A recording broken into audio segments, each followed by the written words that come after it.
Hey there, Hoops fans! How you doing? And happy Thanksgiving. Happy early Thanksgiving. From all of us here at NBA Takedown, we are coming at you with a very special episode of the show, if only because it is our first time doing this sort of episode to the show, and I am very excited to do it.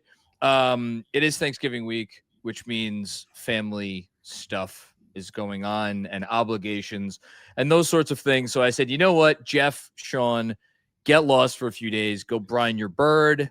Go. What else does what? Go stuff your stuffing. How many more bad jokes can I make about food? I don't know. I think I've already run out. So in their place, I have corralled, I begged, pleaded, young rising star of WFUV. You've met her the last few times if you've watched the show the last few weeks. As our intern, although she's quickly elevating up the ranks. I don't know what's above intern. Maybe she could think of something. Izzy Randazzo, how are you? Good, John. How are you? How are you feeling? I'm feeling good. We're recording this. It's 3:11 p.m. on Tuesday, November 25th, and so I should say, actually, for our listeners, I put out a call for questions. The response was far more overwhelming than I thought it would be. And so we're actually going to break this episode into two parts. Izzy's going to join me for the first part. The second part I'm going to do on my own. But I say that because I'm feeling great because this is the last piece of content that I will be producing for probably probably for the next, I'm going to take the next 24 hours and then I'm going to do part two later on Wednesday, maybe even Friday morning. I don't even know. See how I feel. And then I got a Knicks post game tomorrow night, but I could kind of breathe after this because I front loaded everything, but I'm just ready to, I should say I'm ready to have a drink. It's just why beat around the bush. So there you go. That's how I'm doing. How are you doing? You're about to engage on your second Thanksgiving break as a college student, right? I am, yes, very excited to have some actual food and not whatever I whip up in my kitchen. So hold on. I need to stay on this. We have a lot of questions to get to, so I'm not going to spend too long. But Mhm. we I don't know if people realize this. We went, or you are at the. I was about to say we go to the same college. You are at the college that I went to approximately 48 years ago. Mhm. You could do cooking in your room. Yeah, so last year I couldn't because I had this dorm that was very small and no kitchen, but this year I have more of an apartment style dorm, so we do have a kitchen, which Oh, is great. But okay. yes. Yeah, I mean, I told you this. I was at Walsh my last 2 years, and we had Mhm. the kitchen there, but those kitchens quickly became unusable for reasons that we need not get into here. So I mean, I was always in the caf, which was, I recall, being passable by college cafeteria standards. Is it? I don't know if it is still passable. It doesn't sound like it is from the tone of I've your voice. actually, believe it or not, I have not had one meal there. So that, you know what? You've answered So my question. What a ringing endorsement for Fordham Food Services. some people like it, but I feel like since I have access to a kitchen and I have the ability to cook, I'll take that over the Fordham dining experience. I mean, look, it's not there anymore. There used to be a Blimpie there that those people, I knew their names, I knew their children's names, I knew their children's birthdays. I was there probably every other day. And Mm, then of course the White Castle, which, I mean, can't say enough good things about that White Castle. notorious. Yeah, yeah. I mean, listen, hey, is there any place better to be at 2 a.m.? I say no. All right. We have a lot of questions, and you have them in front of you. I've actually, unlike most mailbag episodes I do, I've actually reviewed all these questions, so I feel a little bit prepared to answer them. So why don't you start us off? Let's do it. Okay, so the first question comes from Matt Lyons, and he asks, "Who is the biggest name to get traded this deadline?" I was on the fence between two names, and I know there's a lot of, you could argue that there's speculation about Trae Young. You could argue that there's speculation about Zion. I mean, really, if you want to go crazy, you could argue that there are people maybe out there waiting for Giannis or News, or I'm trying. That's probably the biggest name. I narrowed it down to two names for different reasons. One is Lauri Markkanen, and the other is Anthony Davis. We've obviously talked on the show recently about Anthony Davis trade speculation, and there's obviously conflicting reports in the media about whether the Mavs or I guess Cuban is like posturing because Cuban now runs the Mavs again, apparently. That they're not going to trade AD. I, funny enough, think the AD thing is going to come down more to whether anyone is going to be willing to offer them like a commensurate return for him because I know you've fired Nico, but I just don't know how if you're the Dallas Mavericks, you can go back to your fan base with your tail between your legs and saying, "Yeah, it was we knew we needed to tank, so the best we could get for this guy is like a decent player and like a future two future protected first round picks or some middling offer. Like they're gonna need to get a real thing, and I don't know who team is out there that's gonna give the real thing to a guy with that injury history at that age who's gonna be commanding that sort of contract. And then marketing is like just like, is someone going to pay Utah's price? And we'll get maybe to actually in the very next question, we'll get to my prediction on that. But do you out of these two, or do you have another candidate who you like more? Or is it one of these two? I don't know. It's hard to say about AD because he is, very injury prone. When he's healthy, he's great. Markkanen has been really showing out recently, I think. Oh yeah. Also, so I don't know. It's hard to say. I guess we're gonna have to find out when when the deadline hits. But yeah, AD is like, but it's like, yeah, you just said the thing, which is like when he's healthy, and when a player gets to the point where you have to, you literally can't utter the player's name in any meaningful conversation without adding the words when he's healthy, then he ceases to become a player that you could consider in any other context other than him being hurt, which is exactly why I just don't know where the team is that's going to give up the package that the Mavs, I think, who the hell knows, are going to have to get to be able to like pull the trigger on that trade. Plus, they may want to continue like winning basketball games. Who the hell knows? You can't believe everything you read. Okay, good opening question. Next up. Definitely. All right. So Barry Craver says, "Who are the buyers and sellers at this deadline, and what deals do you see out there?" Okay, so I actually didn't just separate this into two categories. I've made 5 categories, but I gave one team for the first 4, and then I went a little crazy the last category. So my straight buyer is Detroit, and I think I have talked about this a little bit. It should be a very scary thought to me for any Knicks fans out there because they have the goods in terms of the picks, and they have some interesting, intriguing young players besides Asar Thompson, who I don't think they're going to trade Asar Thompson. And even more than that, they're in a situation because both Duren and Jaden Ivey are due extensions this upcoming summer. They can't pay both of those guys. Or let me rephrase that. If both those guys are actually playing well at like towards the end of the year, they can't pay both of them. So, and keep this whole team together because it's going to get crazy because Asar is going to get paid soon. And obviously Cade's going to be a max guy for as long as he's on the roster. So it almost behooves them to move Ivory now rather than deal with the complications of what's going to come this summer if you try to move him as a restricted free agent. So between that and all the picks and the fact that they're already the best team in the East, I just think they're going to be incentivized to do something now. And in terms of like, what deal do I see out there? I mean, the market and trade is just, it's sitting right there. And I could read all the reports that, Ainge is going to require Asar Thompson. Listen, push comes to shove, whatever the 96th hour, whatever it is that phrase is. I think if Ainge could get all the picks, I think he does that trade. Sellers, I went kind of boring because I think it's the most obvious answer. I think the Nets are just going to sell any and all things that they can, and it's not going to make a difference because no one's going to the games anyway. All right, Izzy, hear me out on this because I think this. I'm curious what you think. If you were the Houston Rockets, how aggressive would you be to buy for this specific reason?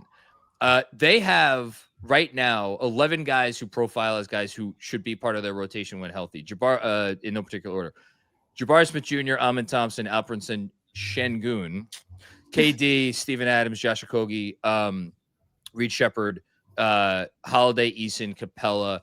Capella, you could consider like a distant 11th. And then Dorian Finney-Smith, who hasn't even played a game this year.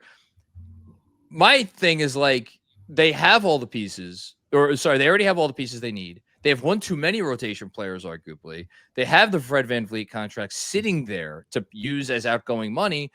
And they have these picks that they could move away that aren't even their picks. They're picks belonging to other teams. So, like, do you think it's a good argument that, like, we have to be buyers because the circumstances dictate we should be buyers, even if we have, like, a team that could probably win the finals right now? I'm on the fence. I don't really know how I feel about this one. Yeah, I'm kind of also on the fence because their roster looks pretty stacked. Like It is stacked. It's awesome. They recently acquired KD, which was I was not expecting that at all when that trade announcement came out. I was like, that's insane. They also have a lot of good talent with Amen Thompson and Şengün also. So I feel like they don't. I mean, just because they have to be, I don't feel like they need to be buyers. They don't need to be buyers. And I think the thing that they could most obviously use is like the same thing that 29 other teams could most obviously, other than OKC, because they have everything, is that two-way wing who can knock down threes and defend and give you size. And I just don't know where that player is going to be in the marketplace. I don't know that player's going to be available. So I guess for them, I'm on the fence because like if that player is available, I think they do make a move. But if not, I think I side with you that they're not. Buyers and sellers, I put the Warriors because I think they're gonna want to sell on Kuminga, but it's like if they sell on Kuminga, then they're gonna need to get something big back. So then they're kind of buyers too. And then my three teams that is just like we've been talking about them a lot this year. Shrug emoji. The Mavs, Kings, and Pels.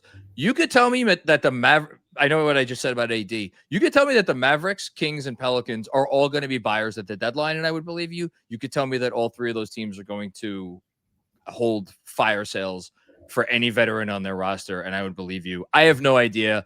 I think those three teams are going to be the three teams that make the trade deadline potentially, because it's tougher to move money now than it ever has been before, but potentially a very interesting trade deadline. So that's where I land. Mm-hmm. Would you want your favorite team to trade for Zion Williamson? I mean, my favorite team is the Bulls. So I feel like Zion would be a good addition. Bull. Right? Like like Zion to the Bulls, maybe. I feel like I mean, I don't know who we would trade for him. Well, hold on. Zion to the let's concoct. Listen, it's NBA Takedown. Why not? Let's concoct a fake trade right now. So Vooch is having a very good year. He's like hit a bunch of clutch shots, but he's a little long in the tooth, and you're probably not going very far if you have Vooch as your starting five, like defensively.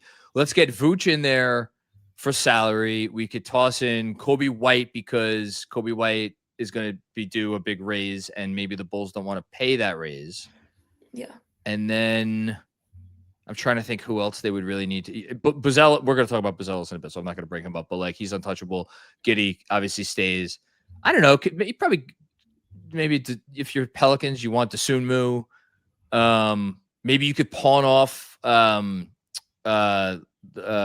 Patrick Williams. I don't know, but I think it really, like, if you're New Orleans, you got to get something good out of that. So maybe a future pick or something. Would you? So again, I'll ask you, if you had to give up like a couple of future firsts, unprotected. Let's go 2 future firsts, unprotected, and whatever the salary is. Not Buzelis, for Zion. You doing that trade if you're a Bulls fan? Well, you are a Bulls fan, so you're thinking about it. I'm thinking about it. Yeah, this is a very nuanced question, I think. The allure of Zion in year 7. He still holds allure. How many players can you say that about? Yeah, not many, honestly, in this day and age, not many. No. Come on, Arturas, I'm going to need a final answer here. I'm going to say yes. I think he could be a great addition to the Bulls because we don't have a player like him, and we have not in a very long time. There are very few players that are similar to Zion. No, I mean, the last guy you had that was, obviously different position and like different style of games, in addition to one guy won an MVP, is Derrick Rose. But like, peak Zion in terms of excitement level of peak Zion was, I think, on par with Rose. But Man, now I'm actually gonna think about that. I probably went too far down that road. Okay, we're already running behind because we're through 2 questions and we're already 17 minutes in. All right, what's next? Okay, so Bobby says, is it good or bad for the NBA that so many of the top players are born abroad? And if it's a good thing, how should they take advantage of it? And if it's a bad thing, how do you try to solve it? So let me take the easiest part of the question first, which is that I actually don't think you could say it's like an affirmatively good thing, which is not to say it's a bad thing, which I'll get back to in a minute. But like, the fact that like Jokic is from Serbia and Luka is from Slovenia, I think, right? Mhm. Right. Wemby's from France. Like some kid growing up in Italy or Poland or Russia or Zimbabwe or Australia, he's not gonna be more inclined to be fans of those international players just because they are international in the sense of international to America. Like, some German kid might be more inclined to, I don't know, get league pass to watch Magic games and watch Franz. But I think the league becoming more international, generally speaking, is not like it's going to get them. I don't understand. I can't see the logic as like, oh, it's a global game, so it's going to get more global fans. No, I think fans around the world are going to maybe root for players from their country who are playing in the NBA. So that's why I don't think it's like an affirmatively good thing. That said, I don't think it's a bad thing either because, look at the interest in Wemby this year. Would that interest be higher if he was born in, Kalamazoo? I don't. Maybe it would, and I'm just being naive. I don't see a difference.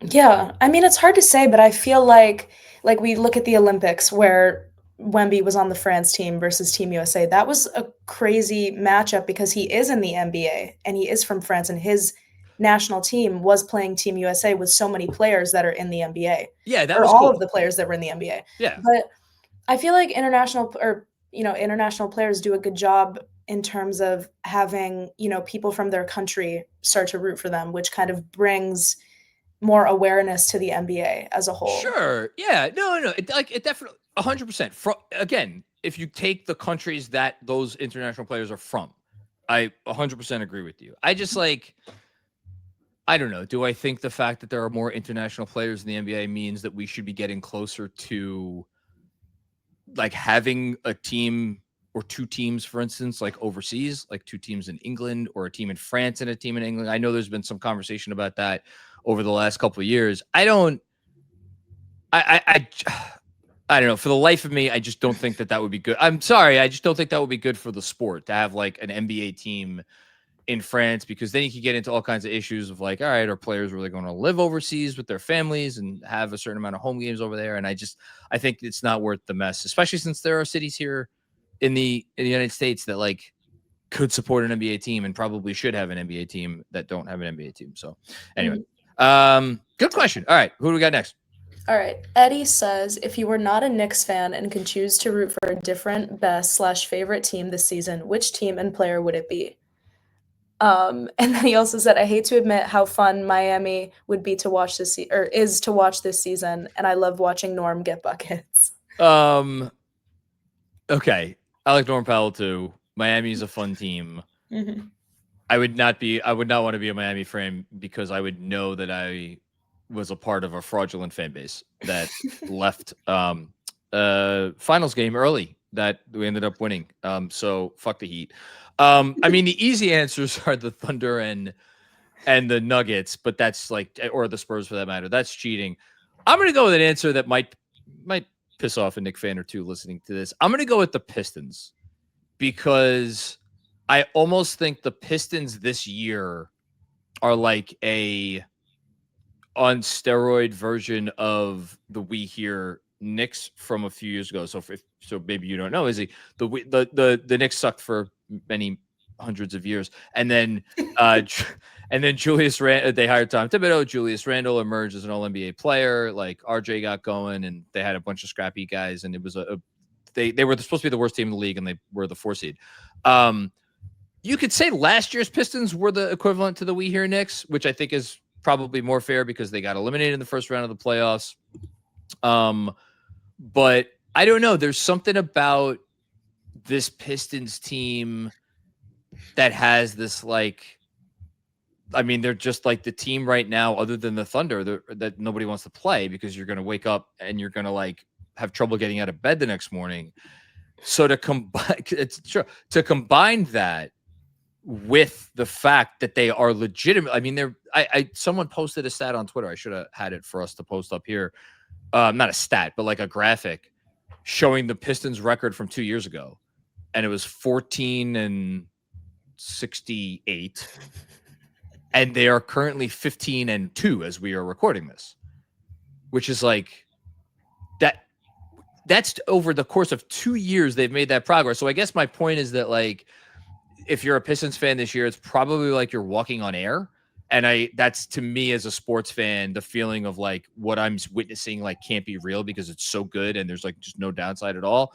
So that's probably why I would say the Pistons. I don't know. Would you, I mean, I wouldn't want you to ever ditch your beloved Bulls, and what could be better than being a Bulls fan nowadays, but who would you switch to if you had to switch to another team?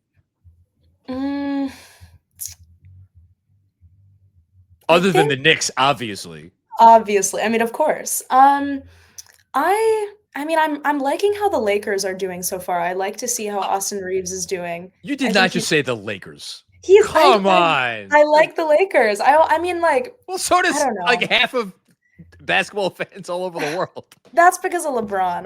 I'm not saying the Lakers because of LeBron. Obviously. Well, hold on. There's LeBron stands, and then there are Laker fans, and then there are Kobe stands, but Kobe and Lakers are kind of synonymous with others, so I don't know if those deserve their own category. But that's fair. That's fine. I'm giving you shit. I mean, yeah, I like how Austin Reeves is doing this year. I think he's like full to be reckoned with. He may come up in an answer to a later question. Okay. Next up, what do we got? Okay. Robbie Eisen says, I'm not sure if this is an aberration or the new norm, but looking at the NBA standings, is it possible that we already know the top 10 in each conference, looking at the East, 4 of the 5 teams out of the top 10? This question's worded. Oh yeah, and then in the West, six teams are at least 6 games under 500 in the West. Okay, yeah, I got what he's saying. Yeah. So is it bad for the league? So the implication here is that like races for the what used to be races for playoff spots and now races for play-in spots like captivate like the general NBA audience. And I just don't know that we have any evidence that that's ever been the case. I think individual fans of teams obviously care about what their team is going to do. And from that perspective, you could say that having teams already like we're carving the turkey as people are listening to this like tomorrow, and there are already, and but see, this is where it gets interesting. I was going to say, because he makes the point that there are already 7 teams that are out of it. The Wizards, Pacers, and Nets, they're all done. They're intentionally tanking. I meant what I said before, which is that the Pelicans at 3-15, like Joe Dumars runs this organization. I understand that they have these young players that they're investing in, but they also don't have their pick. So in for a penny, in for a pound, if you told me that the Pelicans were going to try to acquire some talent, and here's why this is not insane for anybody listening to this, be like you're on drugs. The Pelicans, who are last place in the West, are 3 games out of the 10 seed because the Grizzlies currently are 6-12 and they occupy the 10 spot. And that's why I actually I think it's fine, the fact that there are so many bad teams, because again, Pelicans potentially delusional, Kings absolutely potentially delusional, Dallas, they literally put out a press release a week ago saying we're going to try to win games.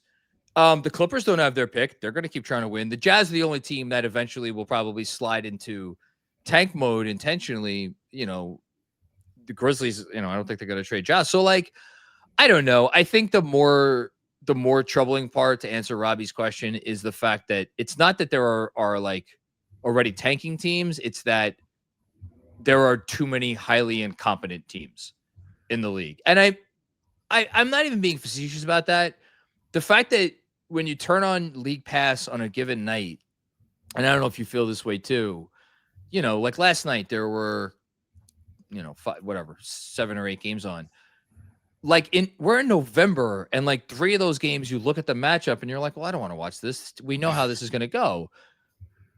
By the same token, one of those games that I said that about when I looked at my slate last night was Timberwolves Kings. And what happened at the end of Timberwolves Kings? The Kings made a thrilling comeback and beat the Timberwolves. So I don't know. I guess what I'm saying is, like, do I wish there were more competitive teams throughout the year? Yeah, sure. But like changing the tanking rules or lottery rules or whatever is not going to fix that. What's going to fix that is just like getting these teams that can't get out of their own way to, I don't know, change owners, change GMs. It's just, it's astounding to me that it seems like there are more incompetent teams now than ever, which you would not think would be the case with the advent of analytics and like stacked front offices and all these different people working for all these teams. I don't know. It's very strange. Do you find it strange? I find it strange. I do find it strange because I feel like there's so many aspects that can contribute to teams winning or losing. Like we look at the Pacers, they're 2-15 right now, obviously because they don't have Halliburton, but they were And other guys. Yeah. They were, yes, but they were so, like, they were in the finals and now they're doing so poorly.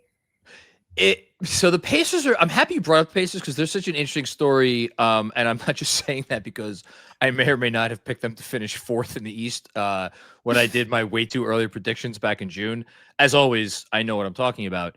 But like, it's like it seems like early on they lost some close games and then they just sustained one injury after another injury after another injury, and then the snowball just started falling down the hill, and teams just like kind of get in this rut. The difference between them and like the Pelicans is like I don't begrudge the Pacers at all, and I don't think anyone begrudges the Pacers because they that they have a competent system.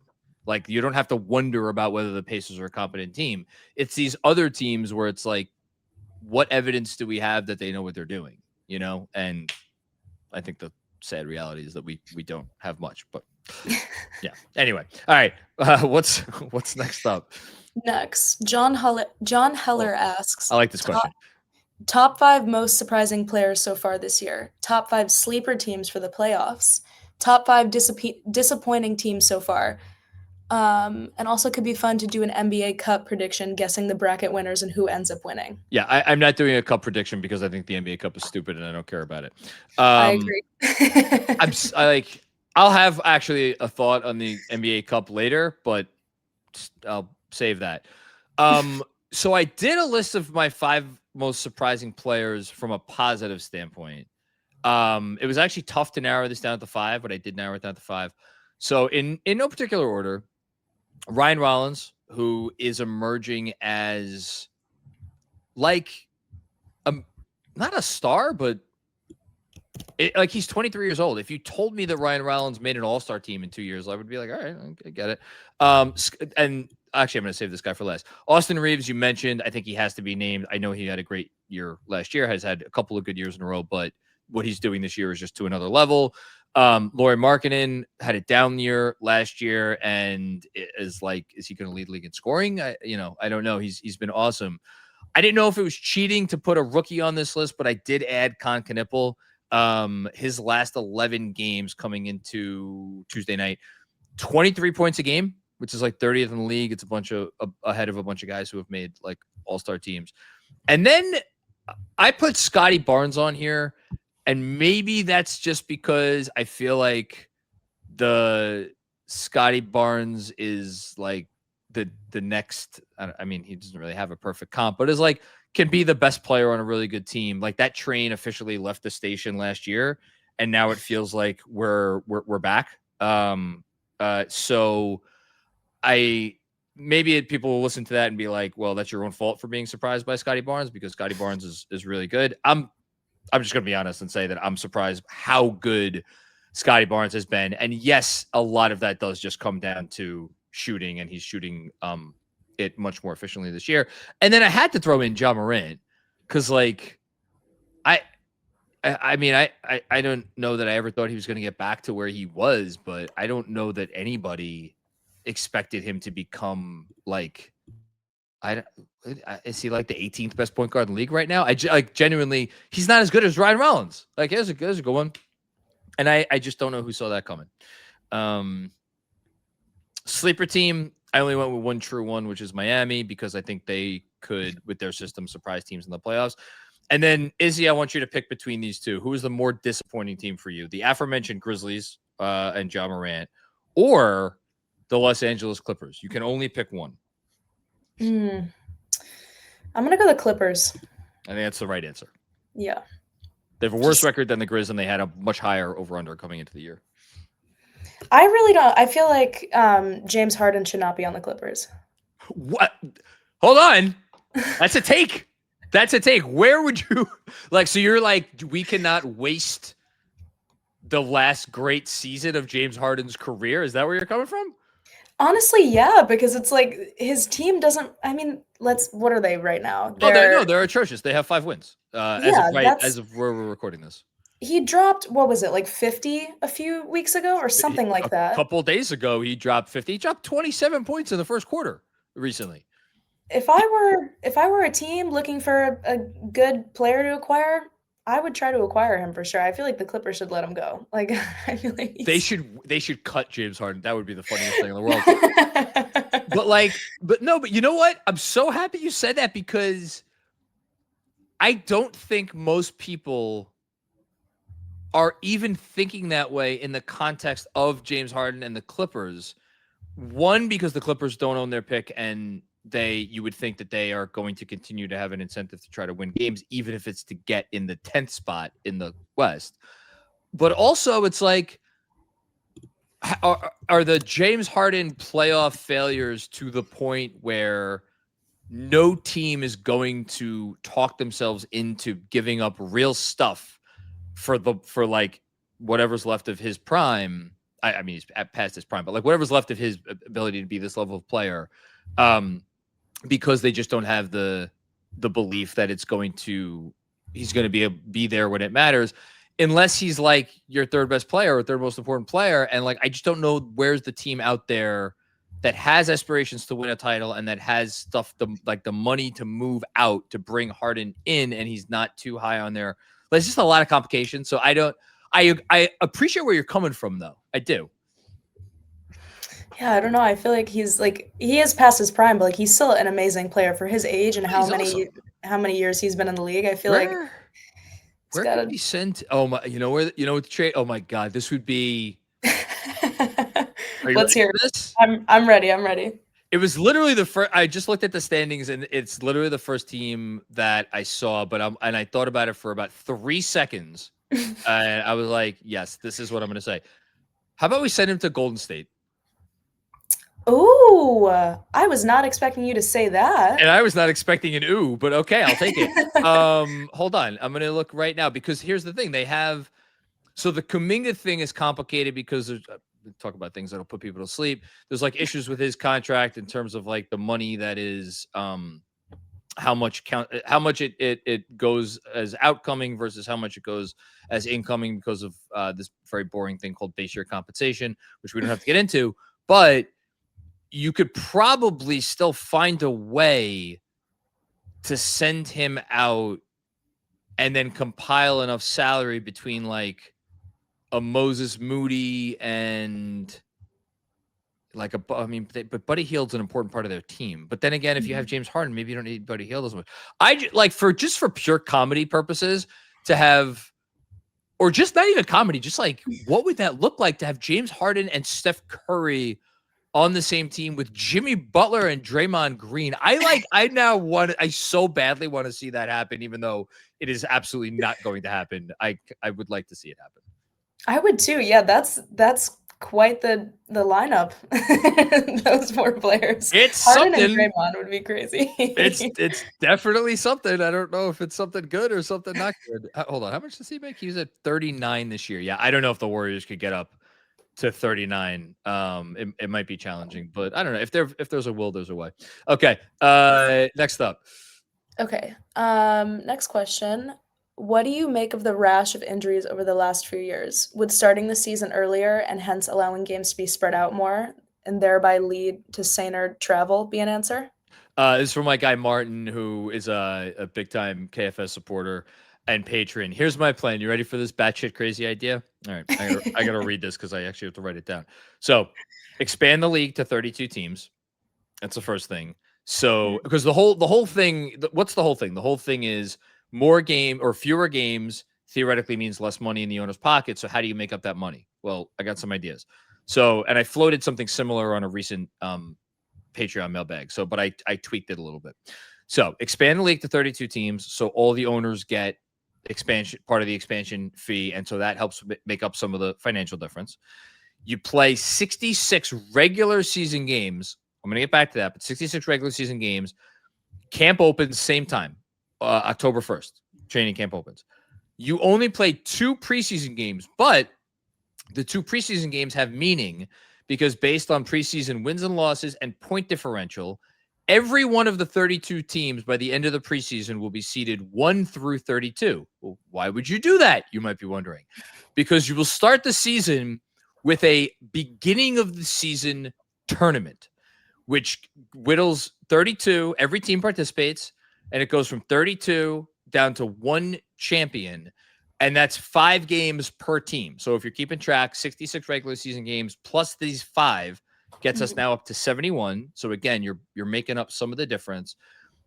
The winner of this season opening tournament, which gets interest in the NBA high right from the jump, gets a bye in the first round of the playoffs, regardless of how they do the rest of the year. However, their playoff seeding, this is notable, will be determined later on. So it's not like they could just sit all their players for the rest of the regular season. Like they still have something to play for. Keep going with the season. You do the in-season tournament as it is now. That's 2 more games per team. That gets us to 73. The winner of the in-season tournament gets another bye. You do away with the conferences in the playoffs. You have an 8-team play-in tournament, similar to the way it is now, except instead of 4 teams per conference, it's just 8 teams in a play-in tournament. That get 2 teams emerge from that. So then you get your 2 teams that had buys, your 2 teams that made it in through the play-in tournament. There's your 16 teams, and then you again do away with East and West in the playoffs, and you proceed with your postseason. I think my big thing here is I think having real stakes with the play-in tournament or with the beginning of the season tournament in the NBA Cup would generate a lot more interest and thus more money. And it's fewer games. And so guys won't be as hurt, and you could space out the games a little bit more because there's fewer games. I just think there's a lot of benefits. This is all probably a little bit too far, but just like my point is, I think there's a way to do it. And I think it would require them getting a little bit creative. And I don't think they've been willing to get that creative because they just don't want to cross the bridge of we're going to play less than 82 games. And I think until they do that, we're going to keep having these injury things. So that's my I think it's a good point. I feel like spreading out the games is definitely a key aspect because we never, like, obviously we kind of think about it, but having to travel all the time right before playing big basketball games, it's so hard on the body, both on the body and the mind for sure. It's So insane. it's so like it's stressful on everything. The fact that we still have 3 games in 4 nights, like, it's I mean, look, I'm not the first person to say this, but like what is required and of these guys physically on a game to game basis is not in the same universe as what was required. Honestly, even like 20 years ago, to say nothing of like 30 years ago, 40 years ago. So it's like, I don't, yes, the injuries are going to keep happening unless you do something. And so it's up to the league if they want to, try to get creative to make up for the financial difference of lessening games or just keep going as things are now. All right. What do we got? Four more. So we're going to, let's hurry up. We'll finish up. Okay.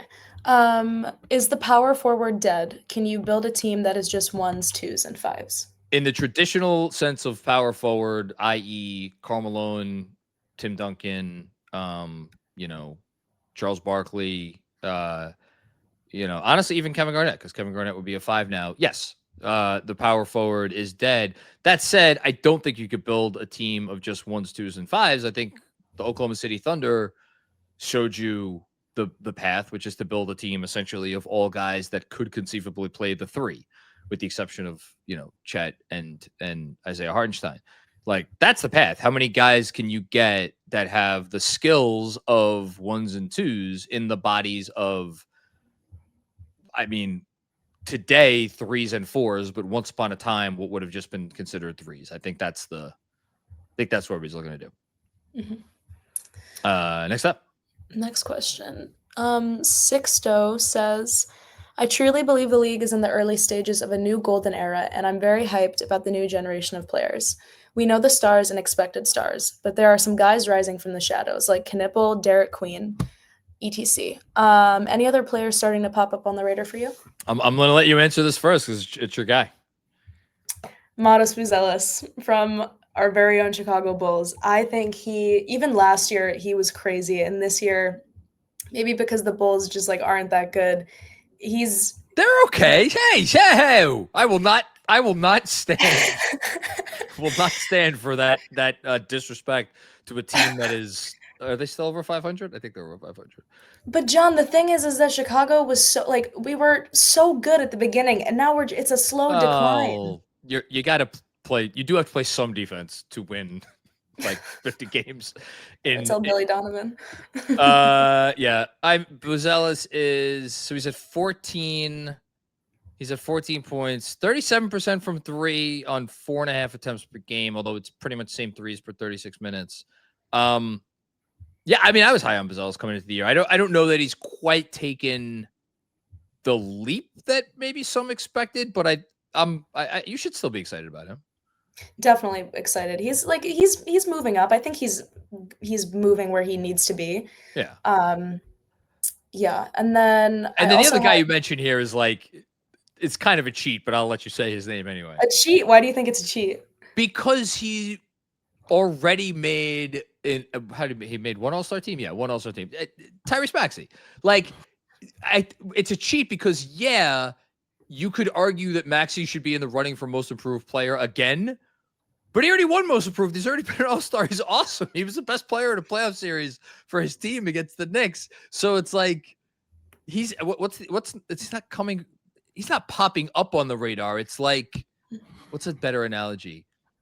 It's like when like Godzilla, like in the Godzilla movie, you see him on that would be sonar probably, right? Yeah, that would be sonar. When you see this like massive thing on the sonar and you're like, I don't know what that is, but it's pretty fucking big. And then it gets out of the water. And it's like, oh, it's Godzilla. You already knew it was big. Now you just see that it's a fire breathing dragon. I feel like he's just popping off more than he did last year. That's why I put him down. I just feel like the games I've seen him play in, I'm like, sorry, your team is, like not. Well, I mean, they're not horrible, but they're horrible when he's off the floor. I looked that up, and I'll bring him up again in a couple of, during our last question. But like, I mean, I think it's a question of like, is he a top 10 player in the league now? Which I'll answer that in a bit. No, I in case you haven't gotten this yet, I like to give people shit. My answer for this one is Ryan Rollins. Again, he's like the true, again, if I'm looking at a guy who has kind of popped up and I think might be a star, a capital S star at some point, I would go with him. And then just like nobody's paying attention to them, but the coward kid in Memphis, like, for as bad as things are going in Memphis this year, at least like you got that guy. So that's the other guy I would say. Definitely. All right. 2 more. Okay. This question's fun. I think we're going to like this one. Which of the starting 5 for the Knicks would have entered the Jedi Temple with Anakin and chopped up a bunch of younglings with him? I got to think Kale would have done it easily. So is the gist that like I'm supposed to pick the most heartless Nick? Or the one who would be most skilled with a lightsaber and or the combination of those two? I think maybe this is like kind of like a 2-parter because I feel like the term chopped up a bunch of younglings implies like some level of heartlessness. Yeah. I would agree. But you also have to like be skillful because not just anyone could wield a lightsaber. Yeah, McCall's a good choice. I'm trying to think who else I would even go with other than Mikal Bridges. That's a good choice. Josh Hart could never. Brunson could never. Cat definitely could never. Maybe someone unassuming. Um, you know who I could see wearing the Jedi garb is Jordan Clarkson. And Okay. he's classic six man, so like microwave scorer off the bench. Clearly, I think that translates to being a great Jedi slash Sith Lord. So yeah, if not McCall, I'd go with Jordan Clarkson. Um, that's a. Oh wait, yeah. No. It asks which of the starting five for the Knicks. So if it's starting five, I would go with Bridges. Okay. Otherwise, Clarkson. All right. Last one, and I'm gonna take a deep breath before this. Yeah, this one's a loaded one. Chris Bacon asks or says, rank your current top 25 NBA players All right. So who I must have like who have had to Yeah, I play this added year. this in that because Oh, I'm not okay. ranking players who are not active this year, who have not played yet this year, like Halliburton, Tatum. I'm trying to think if I'm forgetting. There's got to be someone I'm forgetting who hasn't really played this year. But with that caveat, here goes nothing. Number one, Nikola Jokic. Don't think there's much argument about that. Number two, SGA. Number three, Giannis. I think that's a pretty clear top three for me. Number four, I'm going to put Luca. I know he hasn't played a ton this year, or he's been a little quieter recently, but still number four for me. I'm putting Wemby at five. I know he's hurt. I know he hasn't played in a bit. I know he started to show some chinks in the armor before he went out with his injury, but good enough defensively that I'm putting at five. Number six, I have to go with the old man, and it pains me to put him over my guy, but I'm going to go with Steph Curry at six, just because what he's doing this year is at this age from an efficiency standpoint is just insane. Number seven, Jalen Brunson. If you have a problem with that, then go take a long walk off a short pier. I am putting your what is it off the radar, out of nowhere, whatever the terminology was, guy Tyrese Maxey at number 8. I think he has earned. I've always been high on Maxey. I was super high on Maxey coming into last year when he disappointed. So the fact that he's, second in the league in scoring now, and the number that I was referencing, and I looked it up before, when he's off the court for the Sixers, they would have like the second worst net rating in the league. They're atrocious. And when he's on the court, they're a respectable team. So, and I think he's just doing. I think he's doing a lot with a little, as a true blue superstar. Number 9, Donovan Mitchell. He's almost become boring at this point. I mean, it's like Donovan Mitchell like scoring 28 a game efficiently and like making crazy threes. It's just, I don't know. It's like we've become used to it. Like, he's been doing it for so long, which is crazy because he's still not that old. All right, this might be controversial. I have Şengün 10th, one spot ahead of Cade. And I say that knowing that Cade has been kind of the toast of the league because the Pistons are in first and the whole thing. I think Şengün is still the guy that I'd kind of rather have as my hub, purely because I'm still waiting to see it in a couple of respects from Cade. Most notably, he's a perimeter player and he doesn't really take pull-up threes. So 11 Cade, 12 KD. I might be disrespectful. 13 Anthony Edwards. You tell me when I hit someone that is like super disrespectful. I mean, I agree. Ant is like, he's one of the best in the league for sure. I don't think it's necessarily disrespectful to put him at 13. I do agree with the placement, but person. No. What were you gonna say? Who did I disrespect so far? Well, I guess. Well, like there is that caveat, must have played this season, but I feel like people might get mad on the guy underneath. All right, so 14. So 14, I have LeBron. He's played what, 2 or 3 games, whatever it is. I actually think this is kind of kind to LeBron to say he's the 14th best player in the league. Okay, yeah, that's fair. What was he? I think he was third team All NBA last year. So top 15. I don't know. Look, I almost had him lower, and I kind of put him at 14 out of respect. But okay, that's fine. 15, Devin Booker. 16, quietly having a really nice season for a team that is like, I know they're whatever they are, 11th in the East, but they're like a lot better than I thought they would probably be after seeing their first couple games. Jaylen Brown, I have 16. This is high. 17, Lauri Markkanen. I don't know what to say. The guy's a machine. 18, Pascal Siakam. 19, Franz Wagner. Also pretty high. 10, 20, Scotty Barnes. That group right there, Markkanen, Siakam, Franz, and Barnes, was very tough for me to differentiate between. I'll just say that. 21, your guy, Austin Reeves. And then after this, I just got a little wild. 22, Denny Avdia. 23, my favorite player in the league, Karl Anthony Towns. 24, Chet Holmgren. And 25, you inspired me, Izzy. James Harden. And then I had to just list honorable mention Norm Powell, because he's having just an unbelievable season. And dishonorable mention Evan Mobley. The fact that I could not bring myself to put Evan Mobley in a top 25 players list speaks to that guy needs to step up and be the superstar that everybody predicted that he would be. That's my list. Give me the craziest ranking on the list, or the craziest omission, if you prefer.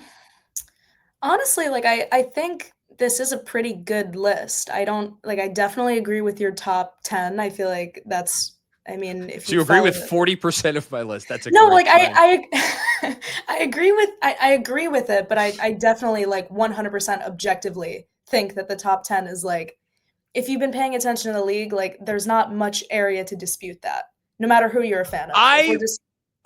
Sorry, I actually am going to push back against your compliment of me. I think there is absolutely room to push back that Cade Cunningham is not a top 10 play. Like, if he's the best player on the team with the second best record in the league, does he not have to be considered a top 10 player in the league when he's like the whole engine to their offense? I don't know who I'm leaving off. I guess. Well, you do have Şengün above Cade. I guess that's the guy people would be like, but the fucking Rockets are awesome, and he's the center of everything. I mean, I know they need KD too, but like, yeah, I don't know. Şengün. I'm never gonna get that right. It's just he's like, you watch these games and he is just, and he's better defensively now than he used to be. I don't know. Maybe I'm high on Maxey. I don't know. The guy's the second leading scorer in the league, and he's efficient, and he's setting the table, and he's like one of the best culture locker room guys you could have in basketball. I don't know. I agree with, yeah, I think I agree. I feel like honorable mention, maybe not, maybe top 25 honorable mention. Got to take it back to the Bulls. I think Josh Giddey. I was about to say, if you didn't at least I thought about it. I swear to you, I thought about him when I was getting down to the last few spots, because I've already said I think he's a shoo-in. Well, I don't know, maybe shoo-in's a little strong at this point. I've said earlier in the year I thought he would be a shoo-in all-star. I don't know if we're still there, but I think he's going to be an all-star still. I agree. I really don't think he should be above, like, Harden or Cat or anyone. That's why he's an honorable mention. But he basically almost every game averages almost a triple-double. Like, I don't know how many. He's very, very, very good, and it's more than that. He's like the defense obviously is kind of a dumpster fire. The Bulls' offense is, well, I mean, look, it is what it is. Look, when your coach is standing up or sitting up there in a press conference after a game and is like actively like calling out the entire roster as like, we have one guy that brings it on defense, like that's not generally a great sign. But I mean, I think he's a real, like, they have an average defense, but it's good when he's on the floor, so that's a good sign. I agree. Yeah. Yeah, I don't know. I think Giddey could have been. I could have given Giddey consideration. I'm sure there's a couple other players that I'm like not even thinking of that deserved a little bit more love. But I don't know. I'm pretty happy with my list. I'm comfortable with it. Yeah, overall, I think it's pretty good. Yeah. So there you go. All right. Well, first official mailbag is in the books. Izzy, what do you think? How do you think it went? I think it went great. Good stuff all around. I think it went great too. We only went 10 minutes over the time that I said I wanted this to take. Thank you so much for your help and your thoughts. Give me the questions and participating in this little exercise with me. This was a lot more fun than it would have been if I was just talking by myself. in a room, which I do far too often. So I will wish you a happy Thanksgiving, just like I will wish all of our listeners a happy Thanksgiving. And again, stay tuned. I'm going to record a part 2 of the mailbag to answer all the other questions that I got that will come your way at some point during the day on Friday. That is my intention, at least. And last thing, I've been saying it, I'll say it again because it really does matter. If you like the show, if you dig the vibe, if you think we occasionally have decent basketball takes, help support the show and help support Izzy so she could be an intern with just a great NBA podcast by following the show wherever you get your podcasts and also subscribing on YouTube and turning those notifications on. I got to tell you, I continue to be blown away by the continued rising subscriber numbers that we have on YouTube. It's like really, really cool, but I want to keep getting it up and up and up and up and up. So subscribe on YouTube. And again, follow where you get your podcasts and make sure you're checking out everything that we drop. We will be back with more fun and games before you know it. Until then, on behalf of Izzy Randazzo, I'm Jonathan Macri. And we will talk to you soon. Peace out.